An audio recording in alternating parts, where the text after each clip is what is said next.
Assalamualaikum dan salam sejahtera. Anda bersama saya Nazri Kahar dalam agenda awani.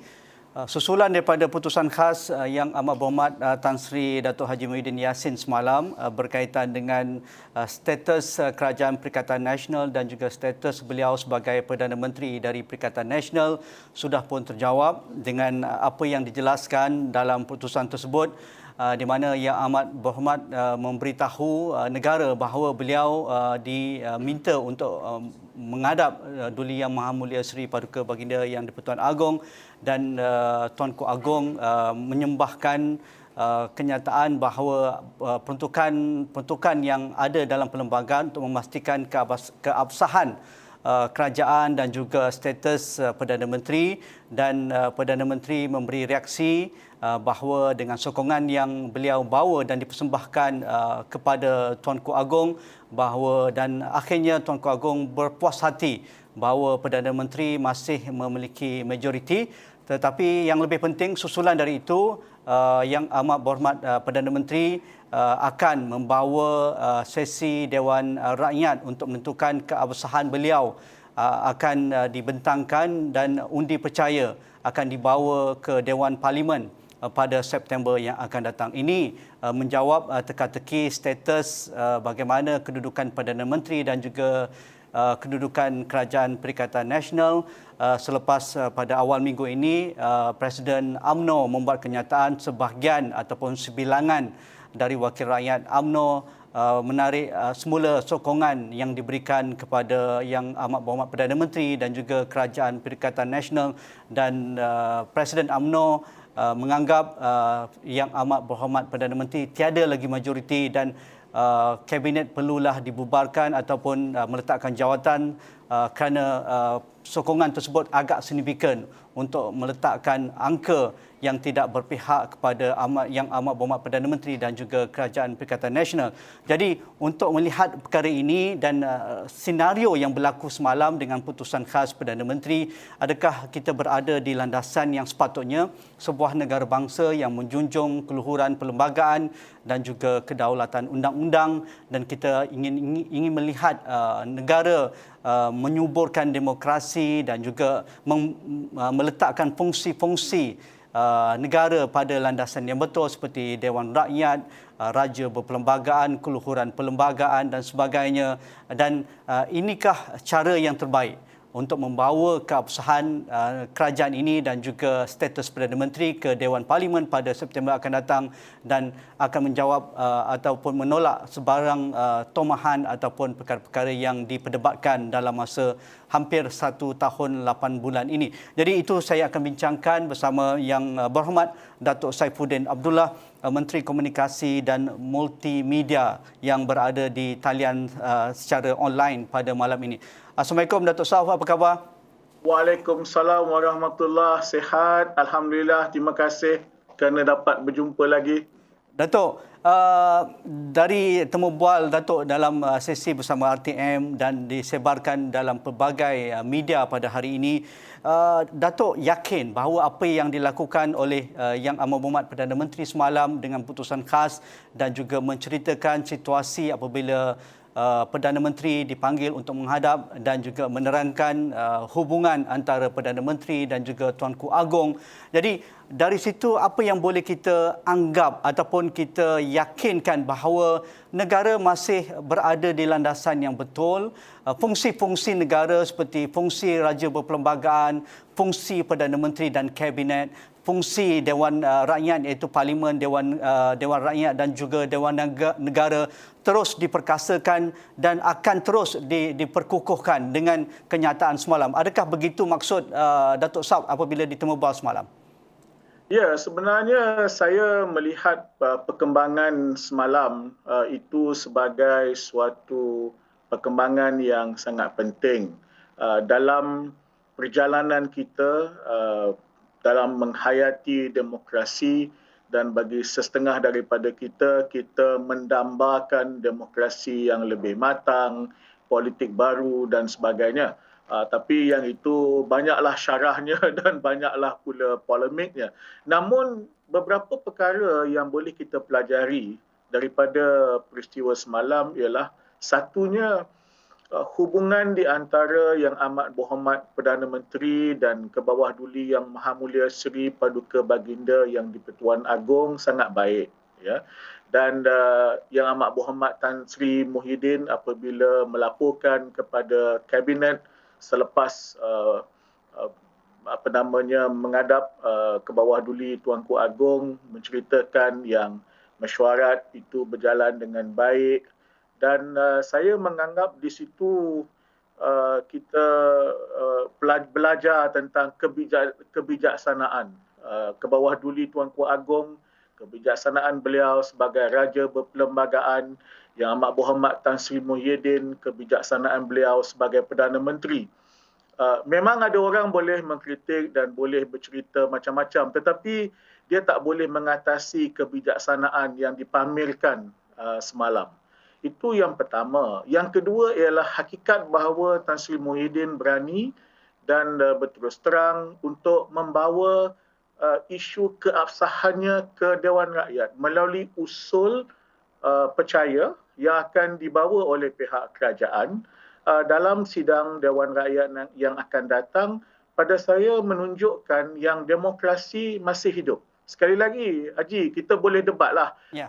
Adakah demokrasi Malaysia ni demokrasi terpimpin, demokrasi illiberal, demokrasi separuh ke kuasi-demokrasi. Ini macam-macam istilah dan kita faham istilah-istilah itu datang daripada hajat untuk menjadikan demokrasi Malaysia lebih baik. Ya. Kita faham itu. Tapi pokok pangkalnya itu sesuatu yang berlaku semalam. Dan yang ketiga ialah hakikat dua perkara yang selama ini tidak begitu disukai oleh setengah pihak. Satu, proklamasi darurat sudah pun berakhir pada 1 hari bulan Ogos yang lepas, dan Dewan Rakyat sudah pun bersidang melalui mesyuarat khas pada minggu lalu. Sekali lagi boleh didebatkan macam mana, tetapi pokok pangkalnya dua perkara yang menjadi polemik ini sudah sepatutnya menjadi sejarah.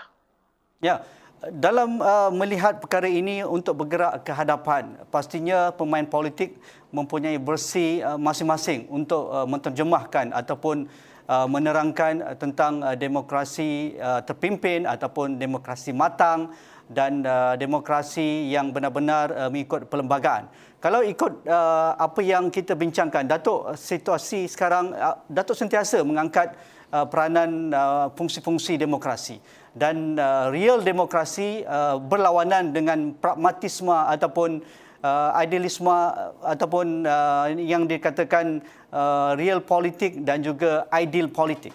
Itu sentiasa didebatkan kerana penguasa akan ada versinya dan mereka yang menentangnya ataupun pembangkang ataupun mereka yang melihat bahawa demokrasi sedang dicabar itu akan menganggap ini bertentangan dengan demokrasi. Jadi di mana Datuk melihat peristiwa semalam akan menjadikan semua pihak, sama ada di pihak eksekutif, di pihak istana dan juga di pihak mereka yang memegang tampuk-tampuk politik terutamanya di Dewan Rakyat, perlu berlapang dada bahawa kita ada versi kita, tetapi dalam masa yang sama masing-masing perlu memperjuangkan bahawa ada ruang-ruang akan diperbaiki, sedang diperbaiki dan kematangan itu wajar dibuka.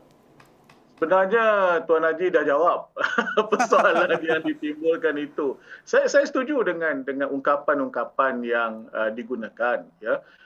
Sekali lagi saya mengulangi bahawa ini bab politik. Bab politik ini nak cari kesepakatan yang sempurna itu memang sukar. Dan masing-masing bebas mengeluarkan pandangan, mengkritik dan sebagainya. Itu adat demokrasi. Saya selalu berkongsi dengan teman-teman ini soal berita palsu. Dia kata, ni kenapa tak ambil tindakan? Itu kenapa? Saya kata, kalau dia kritik kita, kita pandai-pandailah jawab. Kalau kita tak pandai jawab, kita janganlah masuk politik. Dan kalau kita tak tahan kena balun dalam saham dalam demam politik, dan kita tak perlulah bergelumang dalam dunia politik. Tetapi berbalik kepada persoalan tadi, pada saya 2-3 perkara. Pertama, institusi demokrasi di Malaysia ini masih wujud, sebahagiannya berjalan dengan begitu baik sekali. Memang kita boleh persoalkan ada institusi yang mungkin bagi setengah-setengah pihak tempang, bagi setengah-setengah pihak kuat dan cantik dan sangat sesuai dengan keperluan zaman. Debat itu takkan berakhir. Mungkin boleh ditulis disertasi akademik tentangnya, dan itu harus dilakukan untuk kita baca dan belajar untuk cucu cicit kita yang akan datang sebagai pengajaran kepada mereka. Yang mana yang buruk jangan diulang, yang mana yang baik kita jadikan teladan.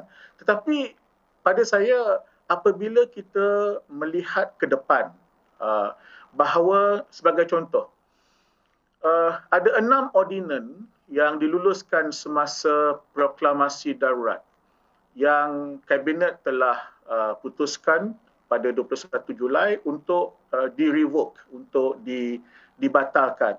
Saya sebenarnya bawa kertas Kabinet untuk membatalkan ordinan yang di bawah kementerian saya, yakni ordinan kuasa-kuasa khas nombor 2 yang orang sebut sebagai ordinan fake news, tapi kebetulan semuanya nak dibatalkan. Jadi alhamdulillah lah selesai hari itu. Cuma timbul perdebatan di parlimen yang melibatkan menteri, menyebabkan nama Datuk Taqiyuddin terbabit dan sebagainya. Baik. Sekarang kita kena bawa ke bulan September untuk ia diungkai dan diundi. Tapi saya tak fikir ada orang nak undi supaya ia diteruskan. Cuma apakah Kabinet akan buat keputusan untuk ada safe moratorium supaya ordinan-ordinan itu, kalaupun tak semuanya, sebahagiannya mungkin kita tak payahlah kita gunakan. Misalnya katakanlah ordinan yang di bawah kuasa saya sebagai Menteri KKMM, ordinan kuasa-kuasa khas. Kalau ikut saya mencadangkan tak apalah. Untuk yang ini, walaupun annulment hanya akan berlaku pada bulan September di Dewan Rakyat, tapi kita moratorium dulu. Lagipun kita dah memang buat keputusan nak revoke pada 21 bulan Julai. Cuma nanti kalau itu berlaku, saya kena pergi terangkan kepada rakyat apa maksud kami kami moratoriumkan sebagai contohnya. Jadi ini perkara-perkara yang saya fikir harus kami fikirkan dengan mendalam di peringkat Kabinet. Ya, berkaitan dengan apa yang dinyatakan oleh Yang Amat Perdana Menteri semalam bahawa satu usul undi percaya kepada beliau akan dibentangkan di Dewan Rakyat ketika Dewan Rakyat bersidang pada bulan September. Jadi ini satu kenyataan yang besar. Kalau ideal politiknya dan ramai ingin melihat, mengapa tidak sekarang? Tetapi dari sisi politiknya, ia satu yang pragmatis. Pastinya Perdana Menteri dan juga kerajaan, pihak eksekutif mahu ruang yang sudah pun dinyatakan dan diperkenankan oleh Tuanku Agong bahawa kalender ataupun waktu untuk bersidang sudah pun diluluskan ataupun diperkenankan pada September 2021. Sekali lagi. Jadi ini antara perdebatan yang diangkat, dan kita tahu juga Kerajaan Perikatan Nasional mempunyai ruang yang banyak untuk menentukan keabsahan sejak mengambil kuasa pada Februari 2020 yang lalu. Jadi bagaimana Datuk menjawab situasi ini? Ada dua perkara kat sini, Tuan Haji. Yang pertama ialah sebenarnya kedua-dua pihak mempunyai ruang yang sama daripada mula-mula kerajaan PN ditubuhkan untuk menunjukkan angka yang dimiliki. Tetapi buat masa ini kita tidak dapat melihat angka yang sahih itu daripada pihak pembangkang khususnya. Malahan kita pun tak tahu sebenarnya, walaupun PH menamakan Datuk Seri Anwar sebagai calon Perdana Menteri mereka, tetapi kita tahu ada sekurang-kurangnya 2 nama lain yang juga disebut-sebut oleh setengah pihak di pembangkang, di sebelah pembangkang, yang harus menjadi Perdana Menteri sebagai contoh. Yang kedua ialah soal membawa perkara ini ke Parlimen, ke Dewan Rakyat. Kami melihatnya begini, memang ada cara untuk ia tidak semestinya dibawa ke Dewan Rakyat. Tan Sri Muhyiddin dilantik menjadi Perdana Menteri atas perkenan dengan menggunakan kuasa yang digunakan oleh Tuanku Agong seperti yang diperuntukkan dalam perlembagaan.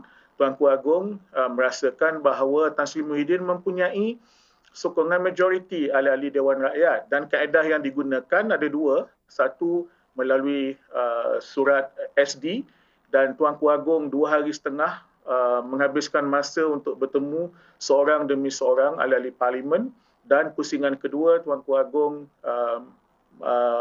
menitahkan untuk menghadap pemimpin-pemimpin parti. Pada saya, Tuanku Agong telah berbuat apa saja yang, kalau izinkan, humanly possible oleh seorang ketua utama negara. Janganlah kita beratkan Tuanku Agong sekali lagi dengan membawa lagi berduyun-duyun SD. setiap pihak bawa SD lagi, Tuan Haji. Jadi cara yang paling berhemah ialah dengan membawanya kita sendiri ahli parlimen menyelesaikannya di Dewan Rakyat.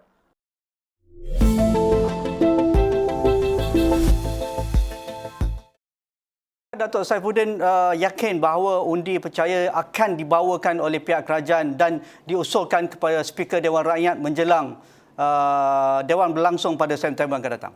Sangat percaya, sangat yakin ia diputuskan dalam mesyuarat Kabinet semalam. Okey, bergerak ke hadapan Datuk. Dalam putusan semalam juga bahawa Perdana Menteri memberi keyakinan kepada rakyat bahawa kerajaan akan terus berfungsi dan melaksanakan amanah dan tanggungjawab, apatah lagi dalam situasi yang amat runcing iaitu krisis pandemik COVID-19.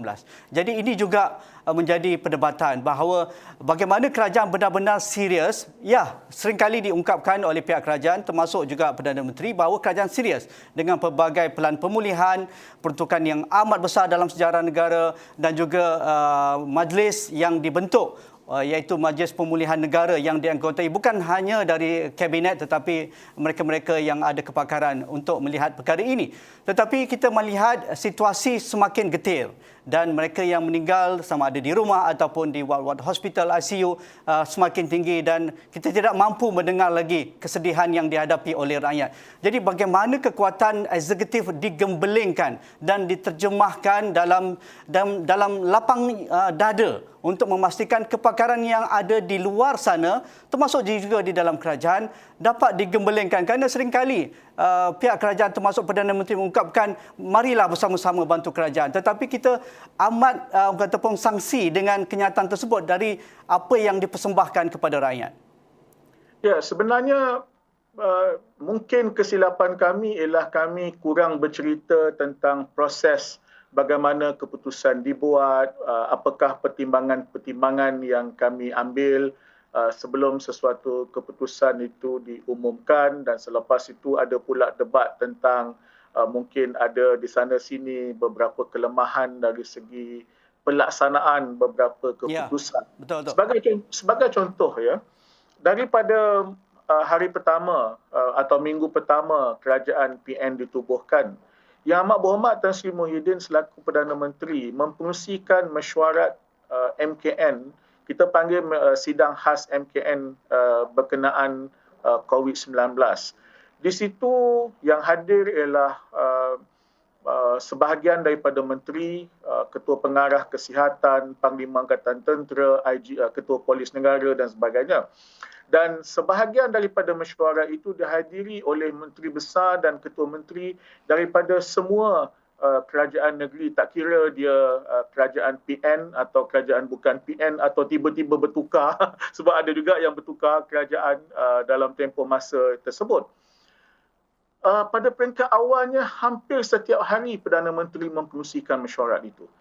Hari ini Perdana Menteri mempengerusikan 3 kali seminggu mesyuarat tentang COVID-19. Timbalan Perdana Menteri mempengerusikan mesyuarat teknikal 2 kali seminggu untuk melihat SOP dan sebagainya. Dan kita belajar daripada pengalaman yang lepas, kita mempunyai data yang lebih baik dan dengan berasaskan sains, kita juga berkongsi pengalaman dari negara-negara yang lain. Maka sebab itu, dari sehari ke sehari kita cuba memperbaiki pendekatan kita. Contohnya, sekarang ini walaupun nombor itu diumumkan tetapi bukan sekadar berapa jangkitan yang baru tetapi dari kategori 1, 2, 3 dan 4. Dan kalau kita lihat Haji kategori 4 dan 5, kategori 4 dan 5 itu persentasenya atau peratusnya kecil kalau dibandingkan dengan angka yang ramai yang diumumkan sehari demi sehari itu. Dan ini hal yang hampir sama yang berlaku di seluruh dunia. Semua kerajaan di seluruh dunia berhadapan dengan masalah yang hampir sama. Bezanya ialah sejauh mana kita boleh setakat ini mengurangkan masalah yang berlaku, terutamanya masalah kematian, kapasiti sistem kesihatan awam, khususnya hospital dan katil-katil ICU dan sebagainya. Dan yang paling penting sekarang ialah program vaksinasi. Dan program vaksinasi kita ini antara yang terpantas di dunia, di sebalik segala masalah dari segi pembekalan yang menyebabkan ada masa kita menunggu pembekalan dari luar negeri itu. Namun perjalanan proses itu berjalan dengan cukup tertib, cukup lancar, dan pada 31 hari bulan Ogos ini, sempena Hari Merdeka, insya-Allah kita akan umumkan target 2 dos bagi persentage rakyat Malaysia yang telah mendapat 2 dos menjelang 31 hari bulan Ogos. Sebagai seorang Demokrat, Datuk Saf, adakah Datuk Saf merasakan kewajaran pihak kerajaan membuka ruang lebih besar kepada ruang-ruang idea-idea baru di kalangan mereka yang benar-benar pakar di luar sana, supaya kita mendapat keputusan yang berbeza dan juga pendekatan-pendekatan yang lebih melihat real situasi di bawah. Kerana isu berkaitan dengan ekonomi, isu berkaitan dengan kebajikan amat membimbangkan pada ketika ini. Kalau kita menunggu daripada perutusan ataupun kenyataan daripada pihak menteri yang berkenaan, ia seolah-olah ada tergantung situ. Rakyat tidak puas hati dengan kenyataan melalui PDF itu. Sedangkan bagaimana dengan Delta varian? Bagaimana varian Delta? Kalau dibuka untuk dine-in, mengapa kita melepaskan untuk fasa ketiga dan juga fasa keempat? Itu satu. Misalnya kalau untuk hospital tak cukup, mengapa tidak diperkasakan kekuatan negeri tersebut? Negeri mungkin ada resources yang lebih besar. Mengapa kita hanya bergantung pada kekuatan persekutuan dan juga agensi-agensi lain seperti tentera, polis yang mungkin boleh digembelengkan, mungkin sudah dilakukan tetapi rakyat tak tahu. Jadi bagaimana Datuk rasa ini juga perlu diperluaskan, dibuka seluas-luasnya untuk meyakinkan bahawa kerajaan ini mendengar dan juga bersedia menerima pandangan baru? Ya, kerajaan sentiasa mendengar dan bersedia mendengar mendapatkan pandangan yang baru. Dan sebenarnya platform-platform itu sudah selama ini pun ada. Sebagai contoh, dari segi pelan pemulihan ekonomi, selain daripada ia dibawa ke kabinet, dia datang dari kabinet, ia juga dibawa ke EAC, Economic Action Council. Dan di situ kita ada tokoh-tokoh perniagaan yang duduk di situ dan mereka bermesyuarat pada setiap hari Isnin jam 9.30 pagi.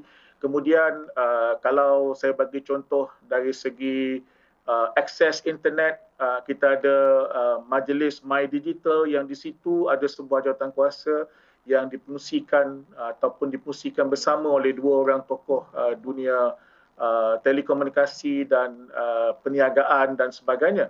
Sama juga misalnya Tan Sri Dr. Noor Hisham sebagai Ketua Pengarah Kesihatan. Beliau ada suatu platform, saya tak ingat namanya, di mana beliau berjumpa secara berkala dengan pakar-pakar perubatan untuk membincangkan isu-isu yang timbul. Saya faham apabila ada sebahagian daripada kita yang bersuara seperti yang cuba disampaikan oleh Tuan Haji tadi tentang ketidakpuasan dan sebagainya. Ini adalah akibat daripada pandemik ini yang masih besar kesannya terhadap negara.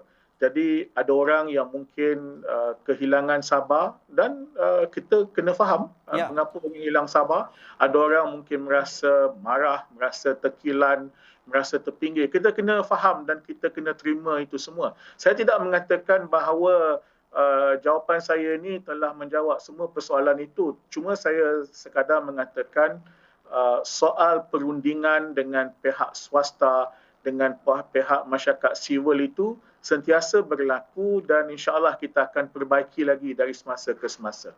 Mungkin akhir sekali Datuk, untuk melihat demokrasi terus subur dan juga situasi negara berada di situasi yang akan mendata dalam masa terdekat kerana vaksinasi kita terus aktif dan juga tinggi, bagaimana semua pihak perlu berlapang dada kerana kita tidak perlu menyuburkan kebencian yang melampau kerana mungkin kita takut hilang rasional kepada rakyat.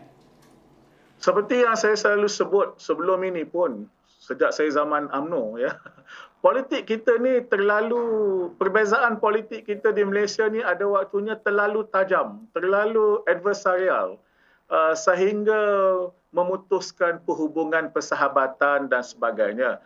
Saya faham ada waktunya degree kemarahan itu luar biasa daripada waktu yang biasa-biasa. Tetapi dalam keadaan kita berhadapan dengan pandemik ini, kita harus jangan menggunakan perbezaan yang terlalu tajam, terlalu adversarial, berlapang dada.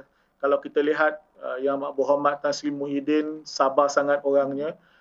Beliau sedia menerima teguran, pendapat, minta maaf bila berlaku khilaf di sana sini dan sebagainya. Dan sekali lagi saya mengatakan bahawa kita apabila keluar kenyataan Tan Sri Muhyiddin semalam, banyak pihak yang merasa lega, sama ada mereka dalam politik atau di luar politik, mereka melihat dengan lega, ada perkembangan yang baik. Kemudian apabila keabsahan ini, kita dah tahu dah akan ditentukan di mana, caranya lebih kurang kita dah boleh bayangkan. Dan saya melihat ini suatu langkah yang berani di pihak Tan Sri Muhyiddin. Bukan senang Tuan Haji ya, bawa diri sendiri ke parlimen suruh orang undi kita. Ya. Kalau saya tak tentu lagi sama ada pertamanya tak ada cita-cita nak jadi Perdana Menteri, tetapi itu jauh lebih bijaksana dan berhemah daripada pada saya lah memanjat istana kemudian mengganggu institusi raja ataupun cuba menggunakan institusi raja untuk mengatakan yang kita mempunyai angka yang secukupnya. Jalan yang terbaik dan demokratik ialah kita pergi ke Dewan Rakyat. Terima kasih Yang Berhormat Datuk Saifuddin Abdullah, Datuk Sauf, Menteri Komunikasi dan juga Multimedia. Datuk, kalau boleh sebulan sekali kita boleh berinteraksi di agenda awal ni, Datuk. Banyak perkara berkaitan dengan portfolio Datuk ni yang boleh kita kongsikan. Boleh, insya-Allah. Terima kasih, Datuk. Assalamualaikum. Kita jumpa lagi. Waalaikumsalam.